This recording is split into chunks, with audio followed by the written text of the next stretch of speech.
И наближава нашия вкусен празник Сабантуи, фестивала на храните. И тук са Алфия и Албина, нашите прекрасни готвачки. Не само е вкусно, но най-хубавото, че е вкусно с красиви жени. Така че благодарим ви, че сте тук и кажете какво правите сега. Сега ще представя Албина Фасхиева, кулинарен посланник на Татарстан в различни държави и в това число и в България. Тя идва, за да ни покаже кулинарното майсторство си и гостоприимството, с което се славят нашия народ. И Албина сега ще ни приготви едно блюдо старинно, се казва чак-чак. И как ще го прави, така накратко ще разкаже. Първо искам да кажа, че освен, че е кулинарен посланник и е хубаво, вижте каква усмихната е лъчезарна, Алфия по същия начин, това, което ми харесва при тях, от тях строи енергия. Ние трябва да се заразим, нали така? Да. Храната се прави с любов. Така, да ни разкажеш малко за това ястие, хилядолетно, нали? Това е хилядолетно яст. И по-руски понимаем. О, супер! Здравейте, приятели! Я тоже немножко, чуть-чуть знаю болгарский. Малко. Болгарский като русский. Yes. Да, так и есть. Мы сегодня как раз хотим показать, это традиционное блюдо является сладкой душой татар. И оно пришло... Традиционното блюдо се казва сладката душа на татарския народ. Ето за това са усмихнати. Да. И как раз рецепт пришел из древней Булгарии, когда хан приказал придумать уникальное блюдо для своего сына, когда, получается, у него... Давай, кратко разкажи. И сега ще ви покажа как се приготвя едно старинно блюдо с хилядолетна история. По едно време ханът искал да се ожени своя син и искал да изненада гостите си и да покани гостите от различни краища. Но понеже нямаше как, трябваше да носят гостинци, и той казва на готвачите си: направете такова блюдо, че може 3 месеца да скаче всадникът на коня и донесе поканата и гостиниц, нали? Нещо вкусно, сладко, за да покани на нашата сватба. И тъй като помислили за това, никой не може да измисли нищо, но съпругата на един... Жена пастуха? Да, говори. И как раз жена пастуха придумала такое блюдо, которое символизировало и любовь, и большое количество потомков, и богатство, потому что у нас как раз-таки наш чак-чак, он в цвет золота идет. И, естественно, это у нас символ гостеприимства, когда мы встречаемся к важных гостей, в кругу семьи все это готовится. Почетных гостей встречаем всегда с нашим традиционным блюдом. И случайно съпругата на един от подданици хвърлила едно парче тесто в вряло масло в казана и се получи едно такова, нали, парченце пържено и вкусно. И когато е било наредено да направи такова блюдо, да, и тогава готвачите казали, че ето имаме консервант мед. И обляха това с мед. И това блюдо може да издържи 3 месеца. И те, нали, тръгнаха в различни краищата с поканиха хора. И тези си чудиха, как така, какво е това блюдо? Като 3 месеца може да издържи, какво ли има друго чудо в Волжка България? И разбира се, всички поканени са дошли на сватбата в Волжка България и тогава видяли това било казвано държавата на градовете. Тоест те веднага строили градове и били възхитени от развитието, от красотата, на строежите и така се получило това блюдо чак-чак световна известност. Да, само... Что это название чак-чак? Вот, цок-цок. То есть когда у нас идет постукивание. Цок-цок-цок-цок, чак-чак, цек-цек, цегельдек. Скажи, как ты сделала тесто? Тесто готовится из самых простых продуктов. Это яйца, мука, соль, сахар. Брашно, соль, захар и бакпулвер. Все. или сода. Тесто замесили, раскатали. Направихме тесто.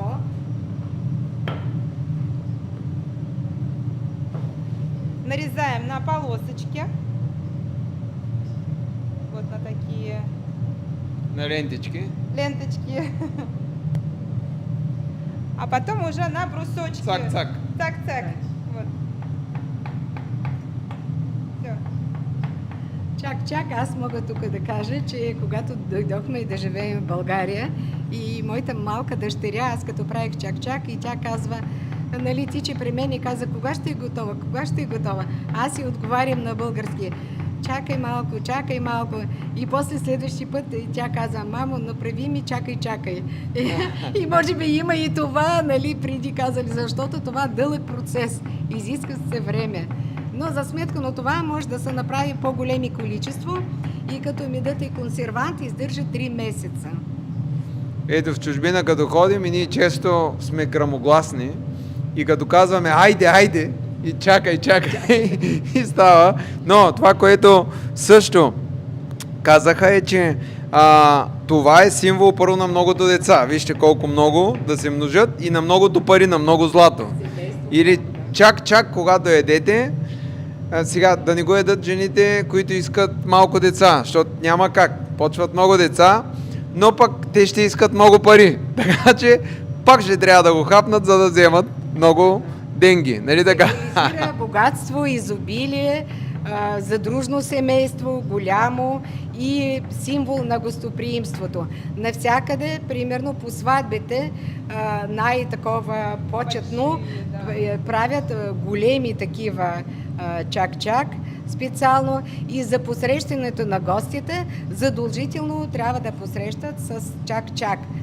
И на 29-ти, скъпи приятели, заповядайте също така на входната порта в исторически парк. Вие ще видите момичета как ще посрещат гостоприемството на нашите момичета с чак-чак, баурсак, хлеб-сол и българска питка. Значи това, което казаха, че брашното на Павел Стоименов е невероятно. Това ще стане най-хубавия чак-чак, защото освен усмивката, красотата, хубавата енергия, майсторство, готвачество, се казва и напавката, любовта от земята, от сочната българска земя, дадено жито, което е направено на хубаво брашно и всичко до това се претворява в многото деца, многото пари, многото вкус, многото настроение и ние ви чакаме на 29 и 30, нали така? Можем да попитаме и мнението на майстор-готвачка за брашното. Скажи, как твое мнение об этой муке? Качество? Мука очень хорошая. Очень хорошая. Много добра казва. Кажи, че това е най-добрият земеделец в България, който плаче за земята и го прави с любов, както тя прави чак-чак. Который делает эту муку, производит, и он также это производит с любовью, как ты. Он называется Павел Стоименов, и вы увидите в субботу. Он будет здесь. Да. И меда липа, нали?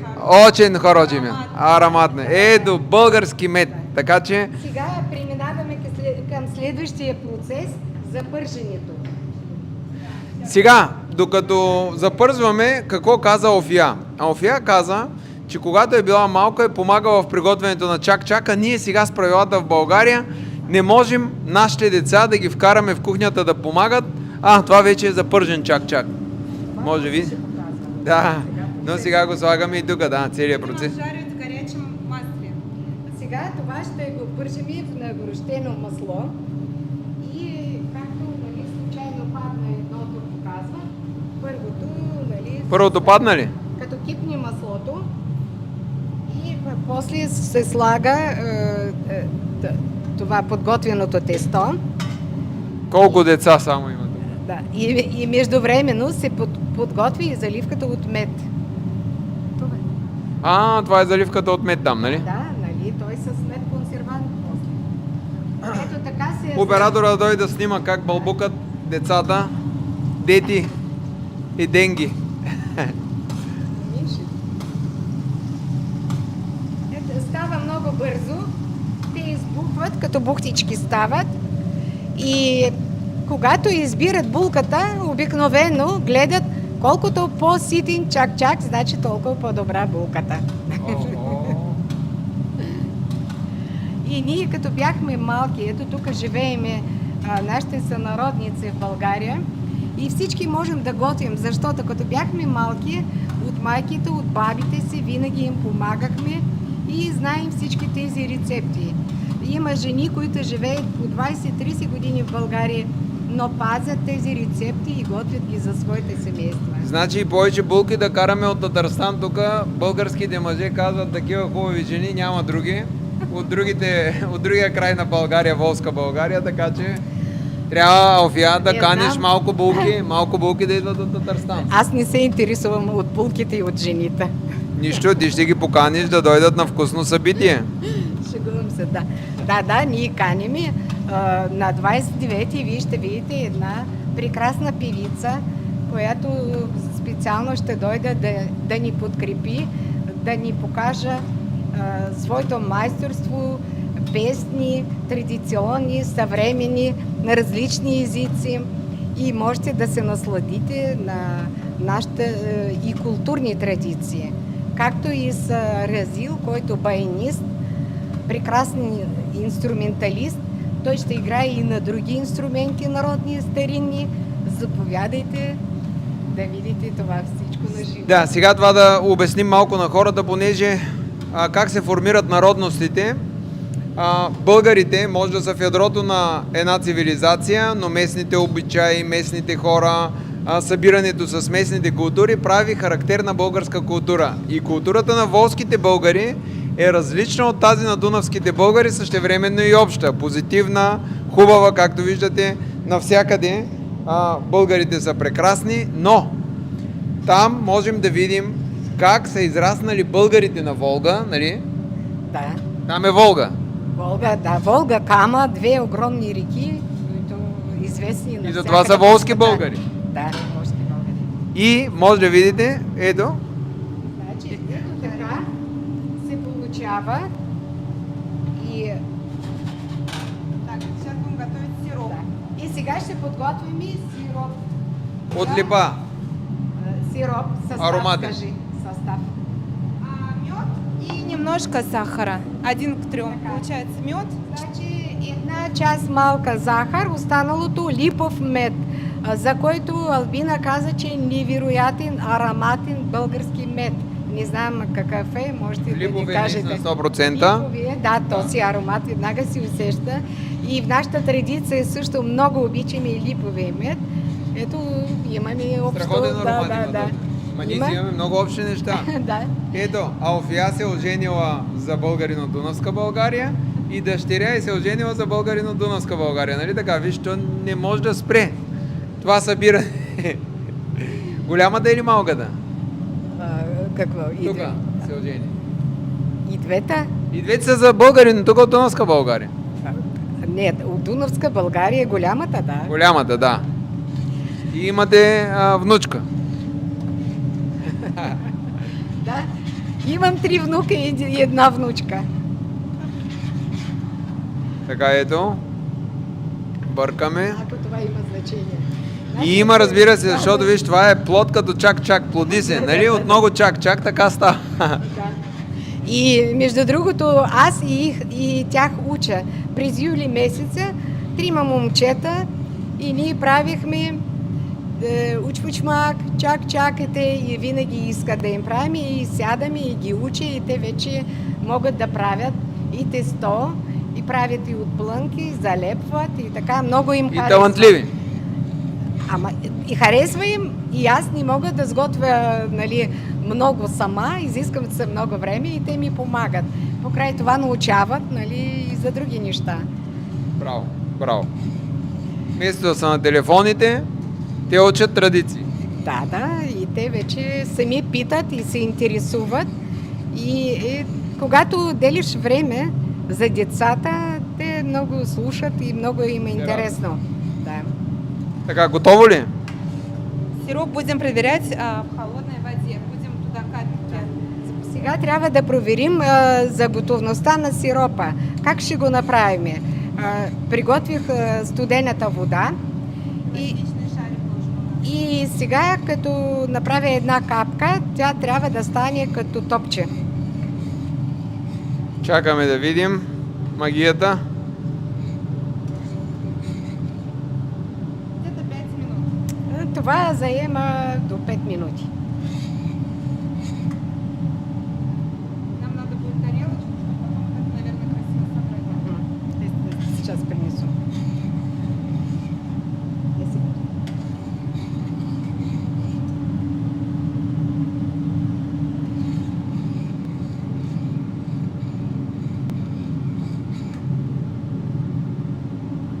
Белый. Белый, липовый. Белый, да, да. Аромат. Очень хороший. Аромат. Ау. Это как весна. Да.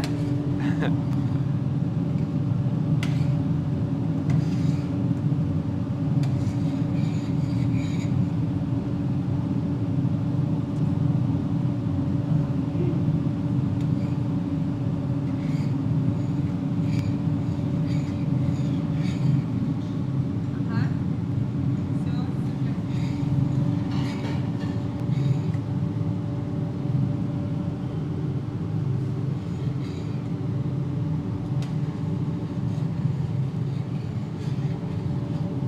Так, наверное, или там будем собирать, да?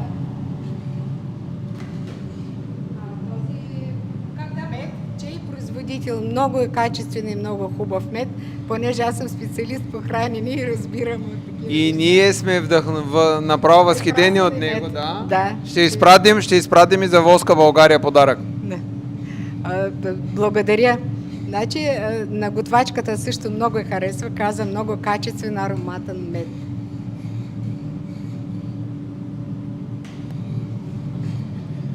Сега къде слагаме?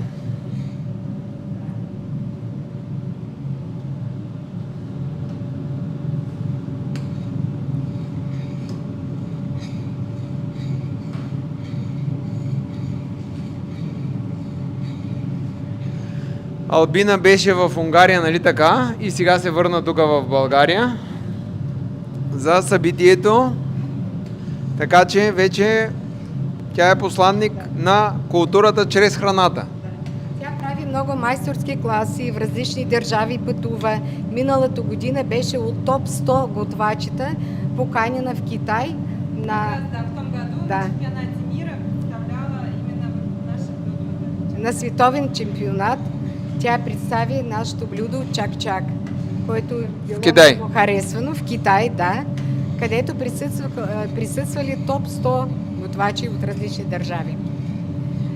Също така я канят в различни държави да прави майсторски класове, а в град Казан тя обучава, тя е педагог, обучава и децата.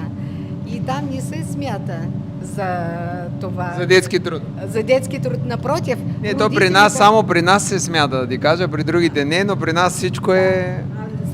А там тя има студио, където преподава, прекрасно голямо студио и там родителите сами довеждат децата, които се обучават на различни блюда и много харесано нейните майсторски класове, също така и онлайн.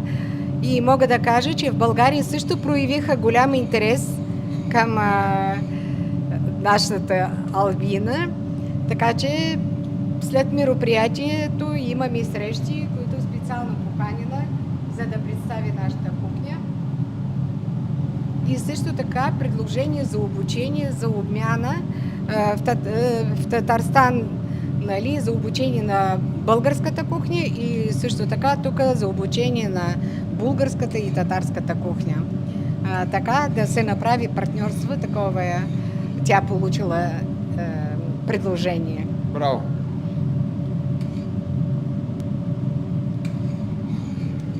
Аз мога да кажа, че нашата кухня навсякъде тестени изделия. И примерно някой казват, нали, от това се напълнява.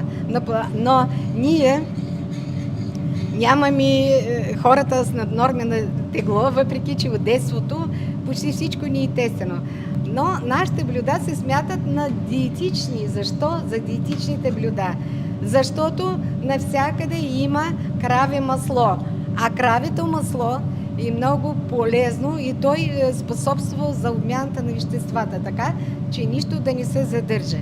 И вие, като дойдете на фестивал за храни, там ще опитате едно уникално блюдо, учпучмак, И на Сабантуй. не? триъгълник, да, който именно интересното в него, че в маслено тесто се слагат сурови картофи, сурово месо, телешко, лук и черен пипер и всичко това се запича в фурната. Тоест ние получаваме едно блюдо, където има всичко и то е много насища организма с бульон, харесвано от всички. По време на различни мероприятия и фестивали в Русия, всички туристи, които им предлагат да изберат най-вкусните блюда, избират това нашето блюдо учпучмак на първо място. Так, все, сироп готов, заливаем.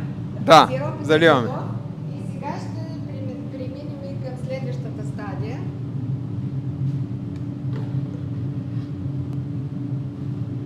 Така се залива.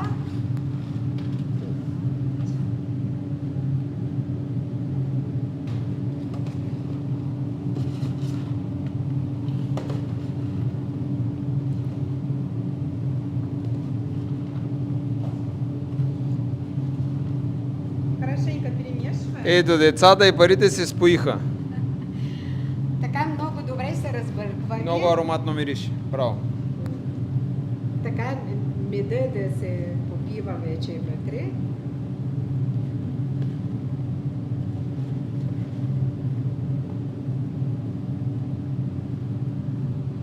Очень горячее. Още е горещо. То после залепва, нали? И Да, като да. топка се прави. Да, и сега ще видите, тя ще направи как нали, се довършва това блюдо и може стои така 3 месеца. От 90 дни има срок на годност. Едно около светско пътешествие. Защото нали, медът е консервант и на това има много такива доказателства. Сейчас мы сделаем пирамидку, которая как раз символизирует и богатство, и гостеприимство. Сега ще направим една Пирамида. Ето на правилното място при фараона и пирамида, нали така? Обаче вижте, пирамидата казва, че символизира богатството, гостоприемството. Точно така. Значи няма за що да се притесняваме тогава. Пирамидата е хубаво нещо.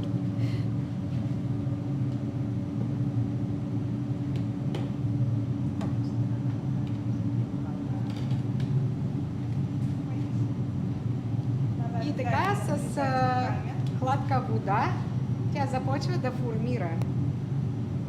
Също така могат да правят топки, такива кръгли. Кой както иска, може да се направи като тортички, форми, различни форми.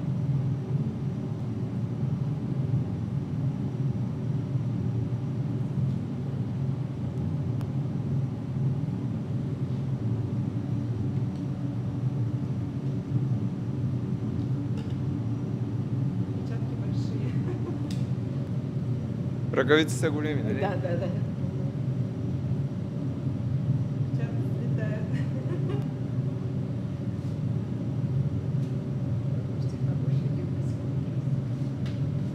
Нет, мне перчатки просто не держатся. Между другото, Албина направи чак-чак до Кремъл в Казан, Да, вот в който недавно. участвали тази година. Сколько человек участвали? 140 человек, 4,5 тонны чак-чак. 140 човека са направили 40 тонен. 4,5 4,5 4,5 тона. хиляди килограма. Да, 4 тона и половина. И това беше невероятно. Каква форма била там? пирамида. И това е била пирамида. Голяма, огромна, там нали, дори с камиончета идвали, правили това цялата конструкция. И Ето пирамида и там са направили, тя Обина не знае, че на мене ми казаха, че съм Амон-Ра, върховното божество. Не знам дали знаеш ти, Офия. Амон-Ра. Свързаха ме с египетската митология, но не знам защо чак така ме обожествиха. Не е хубаво, нали? Това е светотатство. Ние сме православни. Пътека. Всеки кой каквото мисли, нали, не се знае. Всеки по различен начин разбира. В пирамидата няма нищо лошо. Тя си е, нали, с такива основи, крепки. Има си Гостоприемство, богатство. обяснение, да. Ето, готово. Чак. Ето. Скажи, да. Вот видео. Ето. Очень хороший. Наше блюдо. Красива. Добре дошли на празник Сабантуй за фестивал на храни в исторический парк на 29 на 30 август. Добро пожаловать, Рахим Итегес! Чакаме ви с вкус. Шабас. Да. С вкусна храна ви очакваме всички. До фестивала 29 и 30.